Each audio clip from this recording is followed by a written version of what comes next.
Romanos capítulo 5, verso 8, diz o seguinte: Mas Deus prova o seu amor para conosco pelo fato de ter Cristo morrido por nós, sendo nós ainda pecadores. Meus amados irmãos e irmãs, o que nós sabemos sobre o amor de Deus? Será que nós realmente cremos no amor de Deus e entendemos o amor de Deus? Porque desde a infância, nos nossos relacionamentos, nós aprendemos que temos que fazer algo para ganhar algo em troca. Eu dou um exemplo de um pai para um filho. Tem pais que falam que se o filho comer de tudo, comer salada, ele vai, em troca disso, dar um doce para o filho. Nós ouvimos também coisas semelhantes de professores, de patrões. Esse é o modelo de raciocínio que nós aprendemos desde pequeno. E os nossos pensamentos, por conta que somos doutrinados desde pequeno dessa forma, os nossos pensamentos se baseiam neste modelo. E a forma como nós pensamos também determina como nós vamos agir. Então, o que é que se geralmente pensa? É que se eu mereço, há uma recompensa. Porém, se eu não fizer por merecer, eu não ganho nada. Só que essa forma de pensar, ela dificulta, ela está incorreta. Principalmente em relação a Deus, ela dificulta a nossa compreensão sobre o caráter de Deus. Nós acreditamos que quanto mais nós fizermos, mais nós vamos receber algo dele. De forma que nós acabamos nos concentrando mais nos nossos esforços do que em Deus, do que em sua graça, do que em sua misericórdia e na provisão dele. Vamos analisar, por exemplo, no começo de tudo, quando Deus criou o homem e a mulher.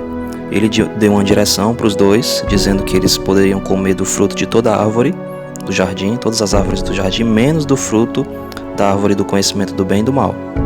Porém, como todos nós já conhecemos, eles desobedeceram a ordem de Deus, e então o pecado caiu sobre toda a humanidade. Naquele momento, se Deus quisesse, ele poderia ter destruído o homem e a mulher ali imediatamente, e poderia ter criado outros seres, se ele quisesse.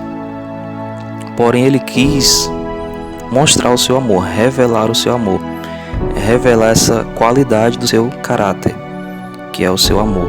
Então, ele agiu com misericórdia, desenrolando. A Bíblia conta todo o desenrolar do plano dele para restabelecer a comunhão com o homem.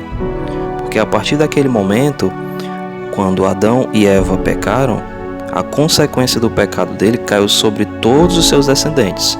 Ou seja, o pecado de Adão também caiu sobre cada um de nós. Então nós fomos impedidos de ter um relacionamento verdadeiro com Deus, como Adão tinha anteriormente.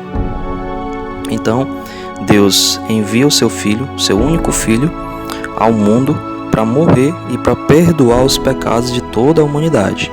Então, assim como por um homem, Adão, veio o pecado sobre toda a humanidade, assim também Deus mostra o seu amor enviando o seu Filho, e também por um homem, Jesus Cristo, veio a salvação para toda a humanidade. João 3,16, que é chamado o coração da Bíblia, diz que porque Deus amou o mundo de tal maneira que deu o seu Filho unigênito, para que todo aquele que nele crê não pereça, mas tenha a vida eterna. Então, por causa do pecado, nenhum homem merecia ser perdoado. Nós todos os dias desobedecemos a Deus, desobedecemos e pecamos diariamente. Nós não merecemos nada de Deus, porém Ele nos abençoa segundo a sua graça, que é o seu favor e merecido.